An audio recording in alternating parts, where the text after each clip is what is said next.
Il n'a pas l'habitude. S'entraîner et courir seul. Depuis 10 ans, Philippe Moreau partage tous ses défis sportifs avec son ami Hervé Taquet. Ensemble, ils ont couru au pôle Nord, au pôle Sud, dans le désert, pagayé sur la Méditerranée, gravi des sommets avec un ado atteint de la mucoviscidose. Il va courir en solo 1266 km, un marathon par jour, pendant un mois.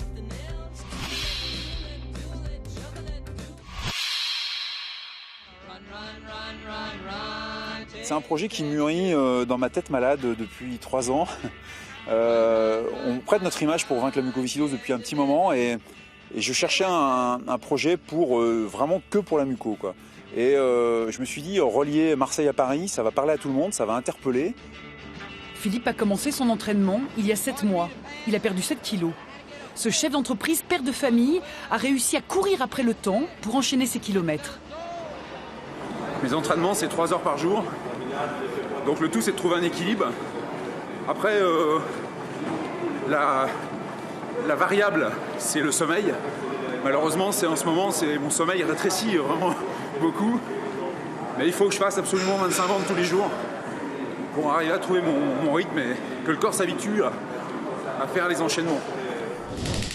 Le corps de Philippe encaisse, mais des petits bobos se réveillent ou apparaissent. Son ami Hervé ne courra pas avec lui les marathons, mais comme il est kiné, il le soigne et le suit avant le départ. Effectivement, j'ai des tendinites qui sont assez vieilles, donc 2 tendinites tendons d'Achille que j'ai depuis 15 ans, je cours avec depuis 15 ans.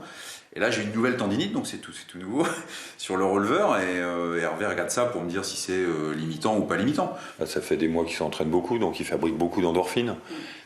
Donc si aujourd'hui il me dit j'ai un petit peu mal, pour monsieur tout le monde, ça serait très mal. Mais il n'y a pas de risque.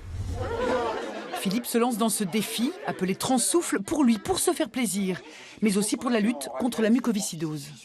Donc je vais faire 30 marathons en 30 jours, et chaque soir, dans chaque ville-étape, je vais faire une conférence, comme aujourd'hui, pour parler de la mucoviscidose et sensibiliser les gens sur le don d'organes, qui est une chose très importante pour la mucoviscidose. Philippe, le 26 mai, sera à Paris, après son 30e marathon. Il en a prévu un autre, en 2062. Moi, pour mes 100 ans, pour l'année 2062, je me réserve le marathon de Paris. Je ne ferai pas le marathon de Paris avant 2062.